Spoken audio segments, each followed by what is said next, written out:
Hi guys, welcome back to another tutorial video. So in the following video I will guide you to redeem your Panda rewards on Food Panda. If you have received a huge number of reward points from the Food Panda app and you want to redeem it but you don't know how to do it, then this is the video for you. So simply watch the video till the very end to know about it. So let's get started.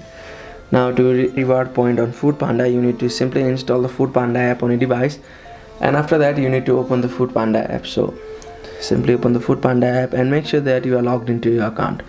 So if you frequently order for Food Panda, they provide you the reward point accordingly. So to redeem it, you need to click on the option of account, which is at the very bottom right, and here you will see various options like order, favorite, payment and addresses. So click on the option of Food Panda, which is below the voucher option. So click on the option of Food Panda.